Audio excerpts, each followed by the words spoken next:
आज हम एक ऐसे टॉपिक पर बात करेंगे जो हर निवेशक के लिए जरूरी है, म्यूचुअल फंड्स। चाहे आप निवेश के क्षेत्र में बिल्कुल नए हों या थोड़ा बहुत अनुभव रखते हों, इस वीडियो में आपको वो सारी जरूरी बातें बताऊंगा जो आपको म्यूचुअल फंड्स के बारे में समझनी चाहिए। तो आइए आसान और सिंपल भाषा में मिलकर सीखते हैं कैसे आप अपने पैसों को बेहतर तरीके से ग्रो कर सकते हैं। तो चलिए म्यूचुअल फंड्स की दुनिया में एक रोमांचक सफर शुरू करते हैं। हर महीने सैलरी आते ही कुछ पैसे बचा लेते हैं, है ना? इमरजेंसी के लिए, घर गाड़ी के सपने के लिए। लेकिन क्या आप जानते हैं, सिर्फ बैंक में पैसे रखना काफी नहीं है। क्यों? क्योंकि महंगाई की मार पड़ती है, चीजों के दाम बढ़ते रहते हैं, जिससे आपके पैसों की कीमत घटती जाती है हर साल 4-5% तक देश के इन्फ्लेशन रेट के हिसाब से। तो क्या करें? निवेश करें। निवेश से आपके पैसे बढ़ते हैं, महंगाई को मात देते हैं। भारत में लोग मुख्य रूप से इन जगहों पर निवेश करते हैं। सेविंग्स अकाउंट सुरक्षित लेकिन कम रिटर्न, फिक्स्ड डिपॉजिट थोड़ा ज्यादा रिटर्न लेकिन lock in period, gold jewellery सुरक्षित लेकिन लिक्विडिटी कम, और रियल एस्टेट बढ़िया रिटर्न लेकिन बड़ा निवेश। अब आपकी बारी। सोचिए, समझिए और चुनें कि आपके लिए कौन सा निवेश सबसे सही है। याद रखें, निवेश से ही आपके सपने पूरे होंगे। कुछ लोग सोना चांदी खरीद लेते हैं, कुछ जमीन जायदाद में पैसा लगाते हैं। रिस्क लेने वालों के लिए स्टॉक मार्केट भी एक विकल्प है, लेकिन हर निवेश के 3 पहलू होते हैं। रिटर्न मीन्स कितना मुनाफा होगा, रिस्क यानी कितना खतरा है, और टाइम यानी कितने समय के लिए निवेश करेंगे। याद रखें, ज्यादा रिस्क ज्यादा समय मतलब ज्यादा रिटर्न। अगर आप चाहते हैं कि आपका पैसा तेजी से बढ़े तो आपको थोड़ा रिस्क लेना होगा या फिर लंबे समय के लिए निवेश करना होगा।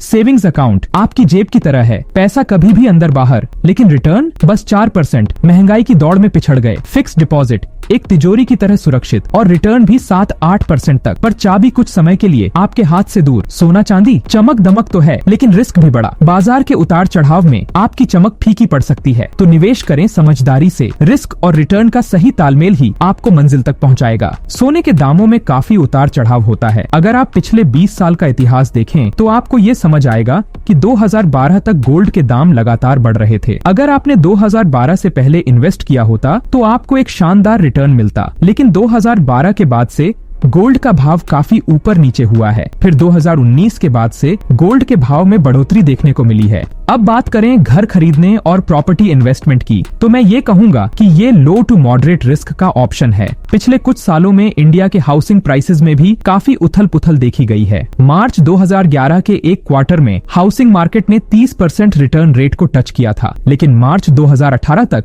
ये रेट सिर्फ 5% तक सिमट गया। हाउसिंग में इन्वेस्ट करने का सबसे बड़ा डिसएडवांटेज ये है कि इसमें काफी ज्यादा पैसों की जरूरत होती है। आपके पास ऑलरेडी करोड़ में पैसा होना चाहिए, तभी आप इसमें इन्वेस्ट कर पाएंगे। ये एक बड़ी रुकावट है। और स्टॉक मार्केट्स की इन्वेस्टमेंट तो आपने सुना ही होगा। यहाँ आपको अमेजिंग रिटर्न्स मिल सकते हैं, लेकिन रिस्क भी उतना ही हाई होता है। ज्यादा प्रॉफिट के साथ साथ यहाँ आपको बड़े लॉस का भी सामना करना पड़ सकता है। शेयर बाजार में रिस्क तो है, पर समझदारी से खेलें तो मुनाफा भी है। कंपनी की चाल समझो, बाजार का मूड का क्या हाल है, ये सब जानना जरूरी है। बिना जानकारी के कूदना अंधेरे कुएं में छलांग लगाने जैसा है। सिर्फ सोना, प्रॉपर्टी या शेयर ही नहीं, दुनिया में निवेश के और भी कई रास्ते हैं। सरकार और कंपनियों के बॉन्ड्स, क्रिप्टो करेंसी जैसे बिटकॉइन, ये सब आजकल लोगों को लुभा रहे हैं। याद रखें, एक ही जगह पैसा लगाना खतरनाक है। मान लीजिए आपने सारा पैसा एक ही कंपनी के शेयर में लगा दिया और वो कंपनी डूब गई तो सारा पैसा डूब जाएगा। इसलिए समझदारी इसी में है कि आप अपने निवेश को अलग अलग जगहों पर बांट दें। सोना, प्रॉपर्टी, शेयर, बॉन्ड्स, थोड़ा थोड़ा सब में। इससे एक जगह नुकसान हुआ तो दूसरी जगह मुनाफा उसकी भरपाई कर देगा। निवेश के खेल में धैर्य और समझदारी ही आपकी सबसे बड़ी पूंजी है।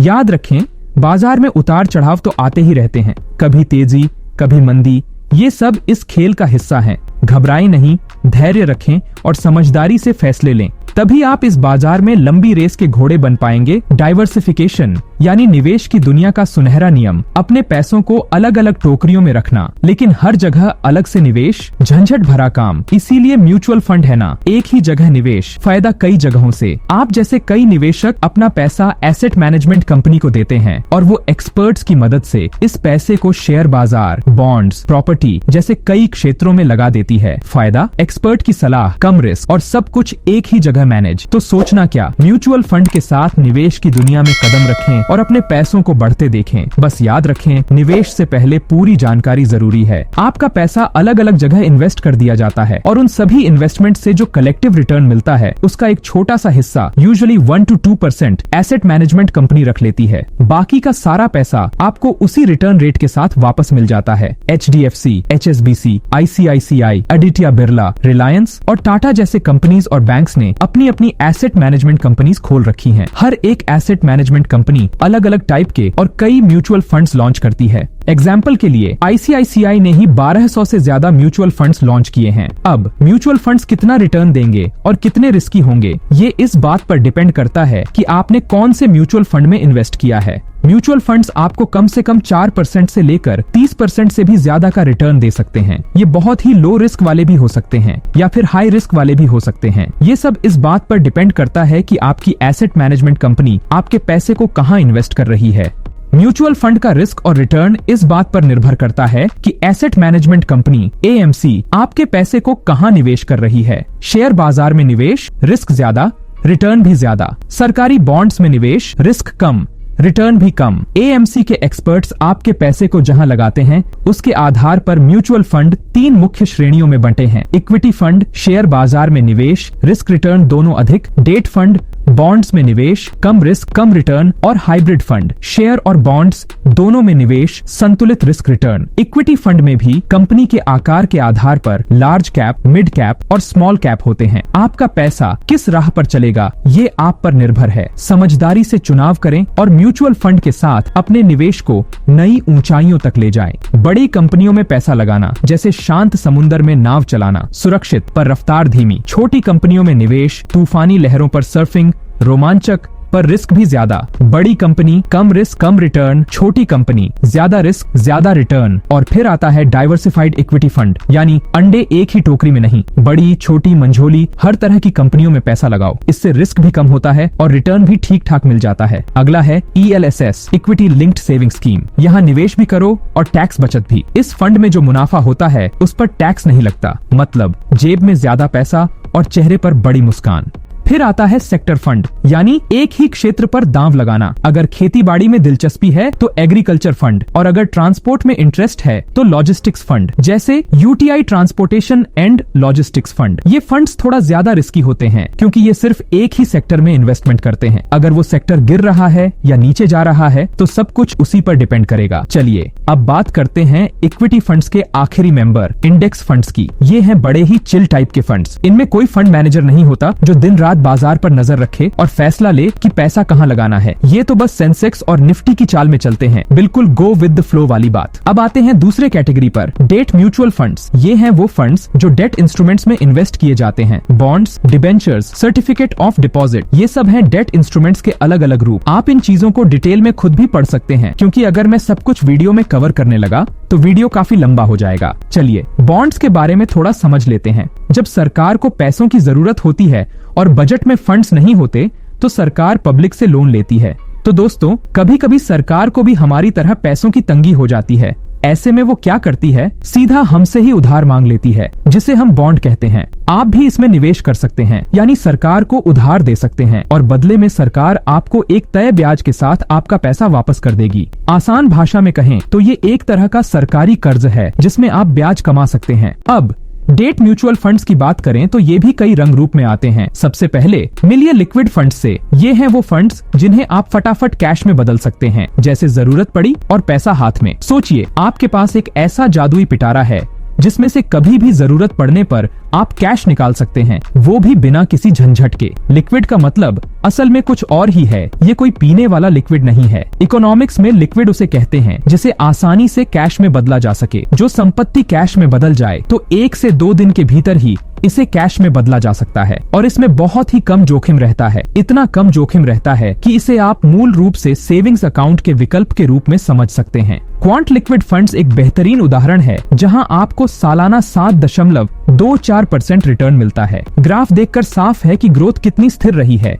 यानी रिस्क तो है ही नहीं। पिछले 5 सालों से ये फंड धीरे धीरे लेकिन लगातार बढ़ता ही जा रहा है। दूसरी ओर गिल्ट फंड्स वो फंड्स हैं जो सरकार द्वारा जारी बॉन्ड्स में निवेश करते हैं। क्योंकि सरकार खुद आपसे पैसे उधार ले रही है तो रिस्क तो बिल्कुल जीरो हुआ ना। सरकार कभी आपका पैसा नहीं डुबाएगी, ये तो पक्की बात है। इंटरेस्ट रेट में थोड़ा उतार चढ़ाव हो सकता है, लेकिन ये तो बाजार का खेल है, चिंता की कोई बात नहीं। नेक्स्ट है फिक्स्ड मैच्योरिटी प्लान्स, जो आपके फिक्स्ड डिपॉजिट जैसे ही हैं। रिस्क भी उतना ही कम और इन्वेस्टमेंट भी एक निश्चित समय के लिए। मतलब जब तक मैच्योरिटी नहीं आती तब तक पैसे नहीं निकाल सकते। ये तो एफडी का एक नया अवतार समझ लो। ये तो बस कुछ मुख्य प्रकार थे डेट म्यूचुअल फंड्स के। इसके अलावा और भी बहुत सारे दिलचस्प विकल्प हैं, जैसे कि जंक बॉन्ड स्कीम्स। तीसरी कैटेगरी है हाइब्रिड म्यूचुअल फंड्स, जो डेट और इक्विटी फंड्स का एक मिक्सचर है। ये उन लोगों के लिए है जो शेयर बाजार में पैसा लगाना चाहते हैं, लेकिन साथ ही कुछ हिस्सा सुरक्षित जगह पर भी रखना चाहते हैं। अगर ज्यादातर पैसा डेट फंड्स में लगा है तो इसे बैलेंस्ड सेविंग्स फंड कहते हैं, जिसमें लगभग 70-30 का रेशियो रहता है। यानी 70% पैसा कम रिस्क वाले डेट फंड्स में और 30% थोड़ा रिस्की इक्विटी फंड्स में। एक ही फंड में दो अलग अलग दुनियाओं का मजा। अगर 70% पैसा हाई रिस्क वाले इक्विटी फंड्स में और 30% डेट में हो तो इसे बैलेंस्ड एडवांटेज फंड कहते हैं। ये उन लोगों के लिए है